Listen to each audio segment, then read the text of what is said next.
स्टेजवरती इथं जमलेले सर्व आदरणीय,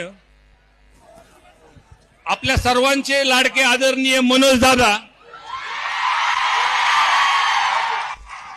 आपल्या या व्यासपीठावर असलेल्या सर्वच पक्षातून आलेले आमदार, सर्व संघटनेचे सर्व पदाधिकारी, सर्व सदस्य, सर्व जाती धर्मातून आलेले सर्व संतोष अण्णा देशमुख या कुटुंबाला न्याय भेटण्यासाठी आलेले आपण सर्वच मान्यवर.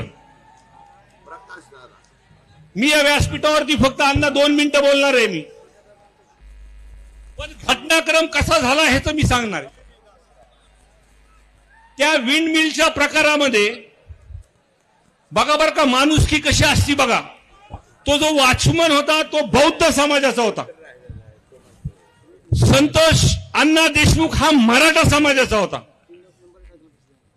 जेव्हा त्या वॉचमनला तिथं मारहाण करण्यात आली, तो खंडणीचे हे जे वाल्मिक अण्णा कराडचे हे जे गुंड लोक तिथं गेले होते, त्या वॉचमननी जेव्हा तिथं अडवलं तेव्हा संतोष अण्णा देशमुखनी उघड भूमिका घेऊन तिथं त्या माणसाला अडवलं. तिथं हे सगळ्या गोष्टी केलेल्या आहेत. बरोबर आहे की नाही विषय? जे जातीपातीचं राजकारण अण्णा आपल्या महाराज उगा जिल्हा आमचा म्हणतो, आमचा जिल्हा पुरोगामी विचाराचा जिल्हा आहे आणि अधिवेशनामध्ये मी ओबीसी आहे आणि पहिला ओबीसी आहे की ठामपणे म्हणतो ह्या वाल्मिक कराडला आत टाका म्हणून. आवर्जून आपल्याला इथं सांगेल की या घटनेनंतर गावाच्या लोकांना सर्वच जिल्ह्यातले सर्व आमदार भेटले आणि भेटल्यानंतर त्यांना सांगितलं अधिवेशनामध्ये आपण तिथं आवाज उठवू. आपण सगळ्यांचे भाषण तिथं बघितले. सगळ्यांनी कळकळून, मी तर विरोधी पक्ष मार्गावरती आहे पण धस अण्णा तर भाजपमध्ये आहेत ना,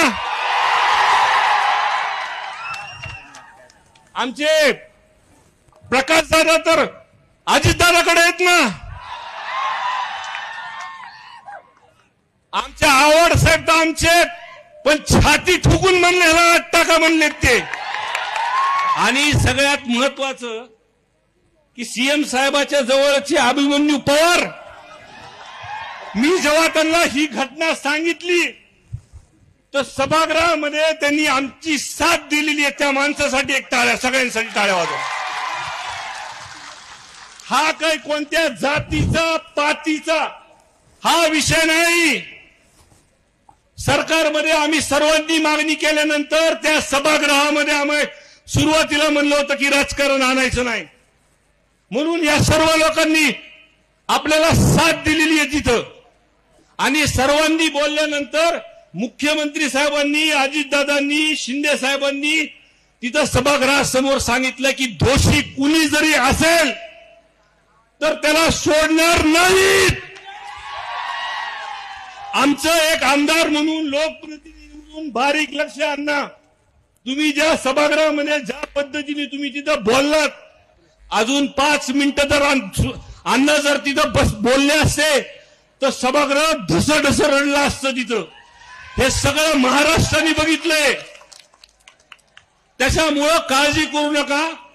ह्या ज्या माणसांनी, पवार साहेब, अभिमन्यू पवार साहेब, तुम्हाला मी म्हणलं होतं लोकांमध्ये रोष आहे, लोकात शांतता आहे, पण जेव्हा मोर्चा निघेल तुम्हाला दिसेल ह्या कोणता जातीपातीचा मोर्चा नाहीये. ह्याच्यामध्ये हिंदू, मुस्लिम, बौद्ध, 18 पगड जातीचे लोक सगळे या मोर्चामध्ये. एक माणूस आपल्याला गेलेला आहे, आपल्या घरचा माणूस गेलेला आहे, तिला न्याय देण्यासाठी इथं जमलेले आहेत साहेब. आणि ज्या पद्धतीने सभागृहामध्ये सरकारच्या माध्यमातून घोषणा झाली, एसपी साहेबची बदली झाली, ह्या 2-4 दिवसामध्ये कडक कारवाई होती हे पण प्रामाणिकपणे आम्ही सांगतो. काही अटक झाले, 2 नंबरचे धंदे बंद झाले, पण सर्वात महत्वाचं साहेब की आमची घडीचा काटा एकाच ठिकाणी अडकतो की या वाल्मिक कराडला त्याला फक्त त्या खंडणीच्या गुन्ह्यामध्ये अजून अटक नाही. आवड साहेब, दुसरी गोष्ट त्याचं कनेक्शन डायरेक्ट लागतंय त्या खंडीमुळे 302 मध्ये 19 दिवस झाले अजून सुद्धा त्याला एका गुन्ह्यामध्ये अटक नाही आणि दुसऱ्या गुन्ह्यामध्ये तुम्हाला सांगतो अजून त्याचं 302 मध्ये कट कारस्थान नेमलेलं आहे, त्याचा तपास होत नाही. बाकीच्या गोष्टी आहेत. आणि मी जेव्हा मतदारसंघातला दौरा केला दसांना आणि दादा, तेव्हा लोकांकडून ही मागणी आली की ह्यांना या वाल्मिक अण्णाला संरक्षण हे जे आहे धनंजय मुंडे साहेबांचं आहे. माझी प्रमुखपणे मागणी आहे की एक मला बोलून द्या व्यवस्थित. एक तर या केसमध्ये 302 मध्ये कट कारस्थानमध्ये त्याचं नाव आलं पाहिजे, वाल्मिक कराडला अटक झाली पाहिजे, ही केस अंडर ट्रायल चालली पाहिजे, ही फास्ट ट्रॅकवर चालतात म्हणून सरकारने जाहीर केले तोपर्यंत धनंजय मुंडे साहेबांचा राजीनामा घेतला पाहिजे.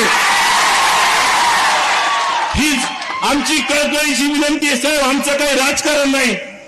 आज त्यांच्या कुटुंबाला भेटल्यानंतर खूप काही गोष्टी सांगितल्या की खंडीमुळे तिथं हे सरपंच गेला होता, पण खरी परिस्थिती आज आमच्यावर सुद्धा आरोप होता ते की आम्ही राजकारण ह्याच्यामध्ये आणतोय. पण आम्ही राजकारणात त्यांच्या घरी जर गेलो साहेब, अजून सुद्धा पत्र्याचे घर आहेत आणि पावसाळ्यात अजून सुद्धा गळत आहे ते घर. म्हणून आमची प्रामाणिकपणे विनंती आहे, आपल्याला मोर्चापर्यंत थांबायचं नाही. जोपर्यंत ह्यांना न्याय ह्यांच्या कुटुंबाला भेटत नाही,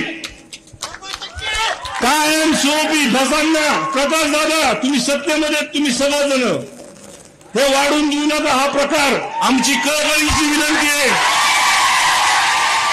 आणि आवर्जून सांगेल की गुन्हा ज्या दिवशी एखादा खोटे गुन्हे आमच्यावरती लवकर दाखल होते, ती म्हणजे चॉकलेट चार खायचं, तेव्हा अंगार कुटुंबियावरती एका महिन्यात 200-300 साधन एक अॅट्रॉसिटी.